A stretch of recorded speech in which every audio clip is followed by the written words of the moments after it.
नमस्कार, आप देख रहे हैं कुंडेश्वर टाइम्स। 22 जनवरी 2024 को अयोध्या में श्री राम लला जी के प्राण प्रतिष्ठा महोत्सव के अवसर पर देश के यशस्वी प्रधानमंत्री नरेंद्र मोदी जी के मुख्य आतिथ्य में आयोजन होने जा रहा है, जिस कड़ी में अयोध्या से पूजित अक्षत कलश यात्रा देश के कोने कोने में भ्रमण करने पहुंच रही है। तो वहीं मऊगंज जिले के हनुमना में भी पूजित अक्षत कलश की है शोभा यात्रा पहुंची, जहां पर नगर के लोगों ने काफ़ी उत्साह के साथ इस कलश यात्रा का भव्य स्वागत किया और इस अवसर पर क्षेत्र के विधायक सहित कई गणमान्य लोग उपस्थित रहे।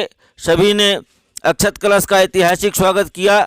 देखिए कुंडेश्वर टाइम्स के लिए उप संपादक संपत दास गुप्ता की यह ग्राउंड रिपोर्ट। आप देख रहे हैं कुंडेश्वर टाइम्स, मैं हूं संपत दास गुप्ता।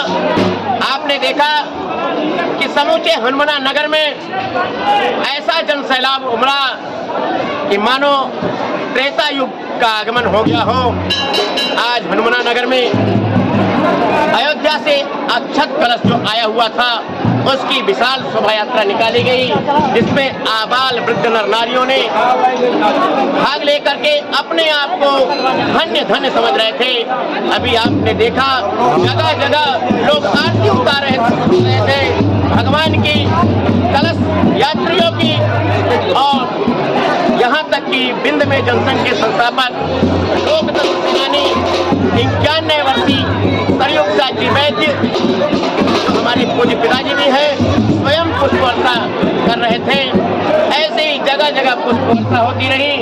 आइए आपको मिलाते हैं इस यात्रा के प्रभारी राष्ट्रीय स्वयंसेवक संघ के विभाग संचालक डॉक्टर रवि प्रसाद द्विवेदी जी से क्या कहते हैं, और इन कलश यात्रियों से भी आपको मिलाऊंगा। ये कलश यात्री 21 मंडलों में कलश यात्राएं लेकर जाएंगे और समूचे मंडलों में जाकर के अक्षत दे करके अयोध्या के आमंत्रण का यह प्रतीक होगा। आइए आपको मिलाते हैं डॉक्टर रवि द्विवेदी जी से। आज यह विशाल शोभा यात्रा अक्षत कलश की निकाली गई थी, क्या कहना चाहेंगे आप इस कार्यक्रम के प्रभारी हैं? आज बड़े ही आनंद का विषय है। अयोध्या में भगवान राम जन्मभूमि जो अक्षत कलश आया था, वो अक्षत कलश वाले प्रांत में आया, वहाँ कौशल प्रांत में, वहाँ कौशल प्रांत से विभाग में, युवा विभाग में और युवा विभाग से जिले से आया और मऊगंज जिले से सभी खंडों में। और सौभाग्य की बात है कि हनुमना खंड की कलश अक्षत कलश यात्रा आप सबके सहयोग से बड़े ही धूमधाम से निकाली गई। आप सबको इस कलश यात्रा में जो योगदान रहा उसके लिए आपको बहुत बहुत बधाई और मेरी शुभकामना है। ये कलश यात्रा कितने मंडलों में जा रही है? हनुमना खंड जो है उसमें कुल 21 मंडल है।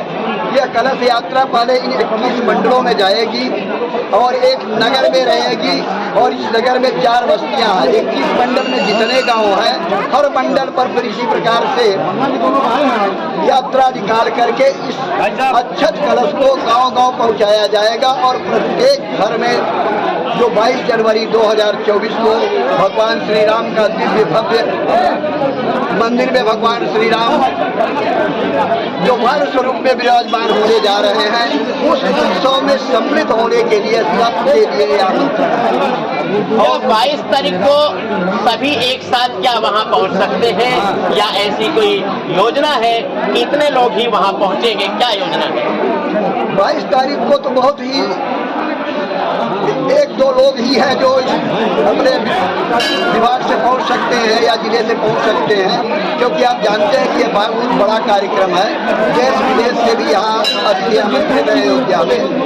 ये अक्षत कलश हर घर में ये जा रहा है कि ये एक तरह से यही है कि मंत्र है कि आपका घर अयोध्या बन गया है और हर घर में उस दिन दीपावली मनाई जाए, उत्सव मनाया जाए, भगवान राम का कथा कहानी कीर्तन गाया जाए और जो गांव के मंदिर है उस मंदिर में सारे गांव के लोग इकट्ठा होकर के उत्सव जैसा वातावरण अपने गांव का बनाएं और 22 जनवरी को जब अपने यशस्वी प्रधानमंत्री आदरणीय श्री मोदी जी के कर कमलों में के द्वारा भगवान राम की अपने मंदिर में जब प्रतिष्ठा होगी तो उसका जो दर्शनीय दृश्य है वो सब गांव के लोग, बस्ती के लोग सब एक साथ मिलकर के देखें, यही योजना है।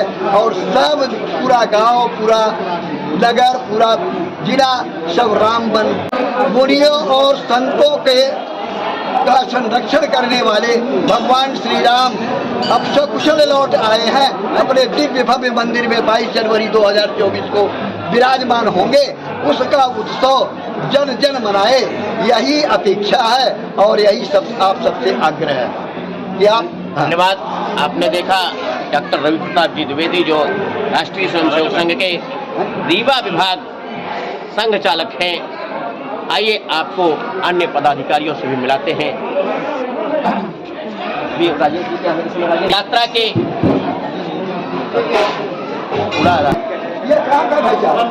के हनुमाना खंड के संयोजक निखिल केसरी जी क्या कहना चाहेंगे? निखिल जी।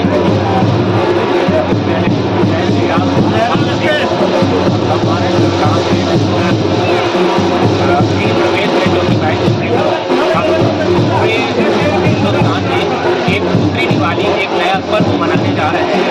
उसके उपलक्ष्य में हमारी जो आज कलश यात्रा निकली है, देखकर बड़ी खुशी हुई कि हनुमाना नगर के और हनुमाना नगर के आसपास गांव के आए हुए लोग बहुत ज़्यादा उत्साहित है भगवान राम के इस नए पर्वदाय गृह प्रवेश को मनाने के लिए। इस पर्व को मनाने के लिए पूरा हिंदुस्तान ऐसा लग रहा है कि जैसे उमड़ पड़ा है। इतनी खुशी आज तक जैसे किसी को न मिली हो, आज ये खुशी मिल गई है सबको। भगवान राम का जो गृह प्रवेश होने जा रहा है, ये 500 वर्ष का जो संघर्ष जीत कर भगवान राम की मंदिर वहाँ पे बनाने जा रहे हैं, इसकी हमें बहुत खुशी है, बहुत बहुत आभार व्यक्त करते हैं। चलिए आइए आपको मिलाते हैं आरएसएस के विभाग सह संघचालक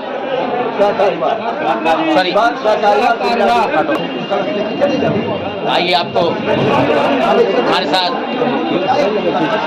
है विभाग सह संघचालक, आइए आपको मिलाते हैं आरएसएस के विभाग सह कार्यवाह राजेश जी क्या कहेंगे? जो आपके नाम यह है या कोई एक दिन का कार्यक्रम नहीं, शांत रहे भैया। 50 पीढ़ियाँ लगभग वर्षों से यह काम चल रहा है और वास्तव में आज यहाँ आने के बाद आनंद भी देखा। यहाँ पे सियाने से सियाने लोग, शायद हमारे बाप दादा की उम्र के होंगे तब उससे भी ज़्यादा उम्र के हैं। हमने देखा एक वरिष्ठ ऐसे स्वयंसेवक वहाँ कहते लगभग 90-100 पर हो गुप्ता जी संघों में भी काम करते हैं। पहले भी ऐसे पुण्य आत्माएं ने कलश यात्रा के साथ उस वर्षा की एक छोटे से बालक से लेकर के आवाज सब अच्छे साथ स्वागत किए हैं। वास्तव में यह एक राष्ट्रीय स्वाभिमान का विषय है, बड़ी प्रसन्नता है और उन बलिदानियों को जिन्होंने 50 पीढ़ियाँ इसमें खपाई है और उन्हीं के खिलाफ से श्री राम जी का 22 जनवरी 2024 को प्राण प्रतिष्ठा होने जा रही है। बस इतना मैं कहना चाहूँगा, यह संदेशा जन जन तक जाना चाहिए। भगवान श्री राम सबके हैं और हम श्री राम के हैं। धन्यवाद। आदरणीय विधायक जी, नई सरकार गठन के बाद आप पहली बार अक्षत कलश यात्रा में पधारे हैं, क्या कहना चाहेंगे, क्या संदेश देना चाहेंगे? भगवान श्री राम का भव्य मंदिर 22 जनवरी को उसका उद्घाटन होना है और एक एक घर में वहाँ से अक्षत लेकर के लोग निकले हैं कलशों के माध्यम से। एक एक घर में आमंत्रण देना है और अपने क्षेत्र के हर मंदिर में इस कार्यक्रम को वहाँ पहुँच करके 22 तारीख का इस भव्य राम मंदिर के उद्घाटन पूजन सब लोग करेंगे और पूरा देश, पूरा हिंदू समाज, पूरा सनातन समाज उसमें इकट्ठा रहेगा। अपने अपने गांव के मंदिरों में सब लोग पूजा अर्चन के साथ उसका भव्य उद्घाटन में रहेंगे। आदरणीय विधायक जी, आप राज्य मंत्री दर्जा प्राप्त रहे हैं, पूर्व में अभी विधायक हैं, पूर्व में राज्य मंत्री दर्जा प्राप्त रहे हैं और नई सरकार गठन के बाद लोगों को उम्मीद है कि आप पुनः किसी न किसी पद से नवाजे जाएंगे। क्या आप कहना चाहेंगे? पार्टी को तय करना है, पार्टी जो भी दायित्व देगी उसको हम पूरा करेंगे। क्या आप उस दौड़ में है, मंत्री की दौड़ में? मैं तो केवल पार्टी के उसका जो भी उनका आदेश होगा उसका मंडल अध्यक्ष जी, क्या कहना चाहेंगे? आज कलश यात्रा में आप बढ़ चढ़ करके भाग लिए हैं। भगवान राम के भव्य निर्माण जो मंदिर का हुआ है अयोध्या में, वो अपने आखिरी चरण में है और वहाँ भगवान राम की नई प्राण प्रतिष्ठा होगी। इसके लिए हम घर घर राम राम जन जागरण करेंगे। आज वही कार्यक्रम था, बहुत अच्छा श्रद्धालुओं ने अपना योगदान दिया और इसको हम प्रत्येक गाँव में हम लोग ले जाएंगे। श्री राम मंदिर का इतिहास हजारों लाखों वर्षों का इतिहास है और इसके संघर्ष का इतिहास अकेले 550 वर्षों से भी अधिक है। इतिहास संकलन समिति के जिला के प्रमुख विजयपाल सिंह जी हमारे साथ हैं। आइए जानते हैं क्या कुछ कहना चाहेंगे विजयपाल सिंह जी इस यात्रा को लेकर के, क्योंकि उनकी भी महत्वपूर्ण भूमिका इस समूचे यात्रा में रही है।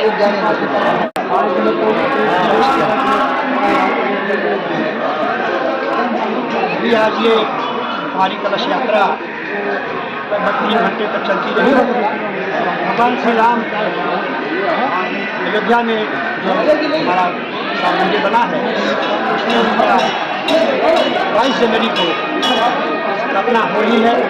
इस शुभ काम की इस मेला में अपने खंडना खंड के 22 मंडलों के कार्यकर्ता इस कार्यक्रम में सहभागी रहे हैं और ये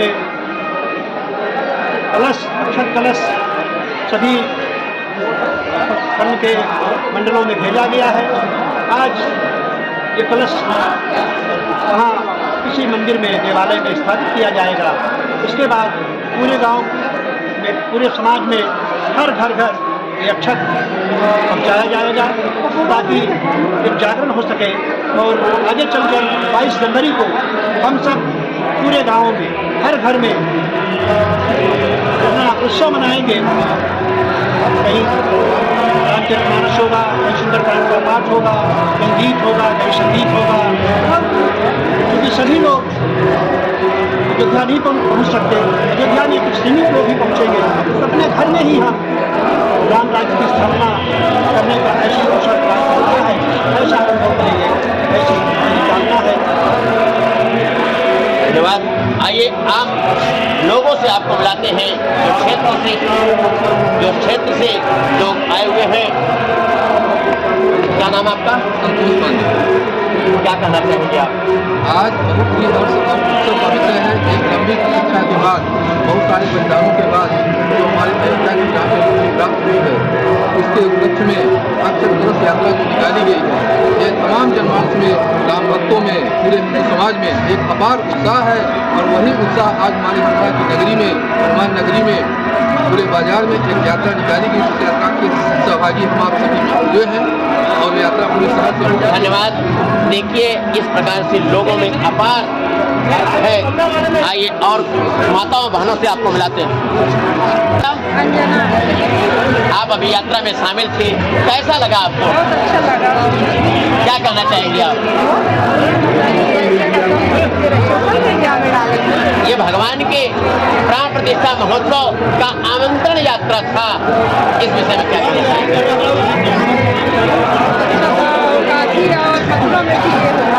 वाह, क्या बात है। तो आप चाहती हैं इस प्रकार से राम मंदिर बना है से काशी और मथुरा में भी तो देखिए इस प्रकार की लोगों में समझना है, उत्सुकता है। क्या लगा आपका?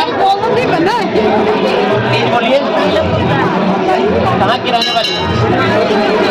क्या कहना चाहेंगे आप इस यात्रा में शामिल थे? बहुत अच्छा लगा। हम चाहते हैं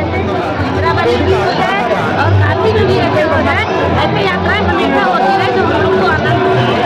हम लोग यात्रा में आते हैं। वृंदावन यानी मथुरा मंदिर भी आप चाहते हैं कि इसी प्रकार से पूरा भव्य और दिव्य बने। बंधुओं की इच्छा है कि हम लोग ऐसे ही यात्रा में शामिल होते रहे। बंधुओं, जिस प्रकार से आप देख रहे हैं समूचे राष्ट्र में एक लोगों में ललक है श्री राम मंदिर के फैसले के बाद भव्य और दिव्य रूप से जो माननीय मोदी जी के निर्देशन में कुशल मार्गदर्शन में जो श्री राम मंदिर का प्राण प्रतिष्ठा महोत्सव होने जा रहा है, लोगों में उसके लिए जहां उत्साह है, वहीं दूसरी ओर जिस प्रकार से ज्ञानवापी के लिए कोर्ट के आदेश पर वहां जांच हुई और सारे प्रतीक हिंदू मंदिर के पाए गए, उसी प्रकार से अभी आपने देखा कि अभी कल परसों इस प्रकार से कोर्ट का आदेश आया कि मथुरा की उस विवादित स्तर का भी जांच हो, वहां भी कमिश्नर स्तर के अधिकारी जाएंगे और वहां भी जांच होगी। यानी समूचा जनमानस यह अपना पूरा मन बना चुका है कि जिस प्रकार से श्री राम मंदिर का भव्य दिव्य निर्माण हुआ है, काशी की ज्ञानवापी जो मस्जिद कही जा रही है वह भी मंदिर है, उसका भी निर्माण शीघ्र होगा। लोगों को आशा है कोर्ट इस प्रकार का डिसीजन देगा।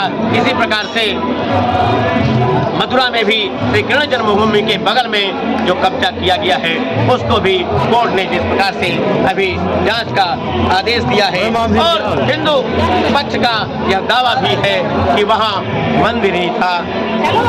सारे इतिहास बता रहे हैं, सारे प्रमाण दिए जा रहे हैं, तो लोगों में माताओं बहनों में भी इस प्रकार की उत्सुकता देखकर निश्चित यह भारतीय जनमानस की जो परिकल्पना है, उत्कंठा है, वह स्पष्ट जाहिर कर रहा है। हमारे साथ कलश यात्री जा रहे हैं राम भजन जी, क्या कहना चाहिए? राम भजन जी कहाँ के रहने वाले हैं? क्या कहना चाहेंगे आप? कलश लिए हुए हैं, कलश लेकर के जा रहे हैं अपने मंडल में। ये बहुत हर्ष का विषय है। कई वर्षों के बाद हमारे मंदिर में भगवान राम का विराजमान होना बहुत शुभ माना गया और बहुत परिश्रम के बाद हम लोग ऐसा काम कर पाए हैं कि भगवान राम लला टेंट से मंदिर में विराजमान हो रहे 22 जनवरी को। हम सब